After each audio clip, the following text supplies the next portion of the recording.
May you have sweet dreams. Girls, stop kissing the pictures so much. I'd have to mock scold them. Then we'd sing Shehekeyanu, a blessing that thanks God for bringing us to a special moment. The girls would dance to our happy song. The four of us ambled toward one of the small hills just off the trail. Dry and crusty leaves, liberated from months under ice and snow, crunched beneath our feet. Tiny green promises of spring on the tips of the tree branches broke through the barrenness. I patted my jacket pocket for the photos like a traveler feeling for her passport. It was chilly but dry, and we were bundled in heavy sweaters. "It's cold," Elisa complained. "Why are we here?" Hillel asked with an edge of complaint. "You'll see, sweetie," I said in a perfect sing-song, hoping my coyness wouldn't send her into a fit of Hillel rage that would surely spoil the plan. Instead of the perfect ritual, Yosef would carry a kicking child to the van, Eliza would be relieved, and I would be furious at everyone. But fortunately, we quietly continued on. Our silent ascent, with only the sounds of our footsteps and the occasional snapping twig, made me think of our biblical father, Abraham, walking up a different mountain with his son Isaac, on his way to heed God's call to sacrifice the boy. Their walk was defined by a silence interrupted by only a single interaction. "Father," Isaac said, "here is the wood, but where is the sheep for the burnt offering?" Abraham answered, "God will provide the offering, my son." What kind of God would call parents to sacrifice their son? A distant, impervious, indifferent God. The same God, I imagined, that in stark silence had demanded as much from Adar's birth mother, whose fate the adoption agency hadn't known. The same God that had randomly granted us her child.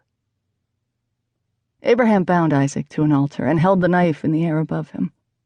An angel of God called out, "Abraham, Abraham, do not raise your hand against the boy."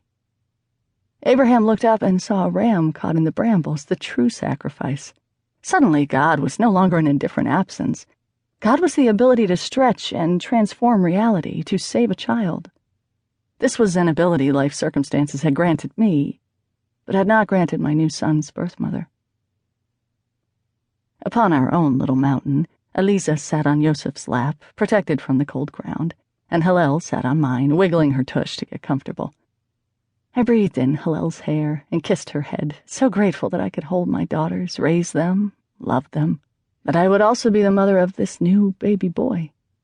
Joggers and dog walkers passed below us. "Hey, down there, want to see some pictures?" "Girls, we have a surprise for you," I said. "You have a new baby brother." "His name is Adar, and he's a month old," Yosef added. I looked at the girls expectantly, smiling broadly to encourage the same from them. Hillel spoke first. "Can we get pizza?" she said. "Pizza," agreed Elisa, jumping up. They both began running down the hill, bound for pizza. "Wait," I called, "we have pictures." I waved them in the air like an evangelist with a pamphlet. Our perfect moment had sucked. Yosef put his arm around me. "I'm sorry, honey. I know it didn't go as you hoped," he said. "Self-centered little shits," I said about my 5- and 3-year-olds.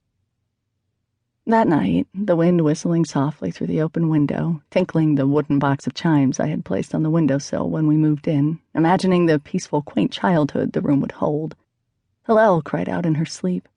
She tossed and turned, her face scrunched, a tear ran down one cheek. "Mama's here, sweetie girl, everything's okay," I whispered. Oh, God, did something horrible happen to her?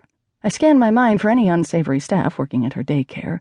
Or maybe she was longing for, worried for, her baby brother? "Oh, stop it," she said. "What's the matter, baby?" I spoke gently, stroking her head. More weepy tossing. "Tell me, baby, what is it?" Finally, she called out loudly and clearly, "Stop copying me!"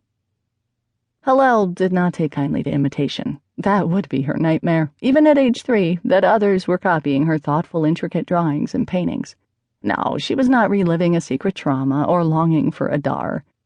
I laughed. This sweet combination of surprise and familiarity deepened my tenderness toward her. As I kissed her forehead, I thought of my son, still a mystery, a continent away, far beyond my touch.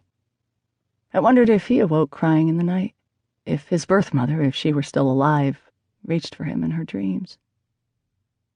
By morning, the girls seemed to have acclimated to the news and were even excited. They huddled over Adar's pictures, laying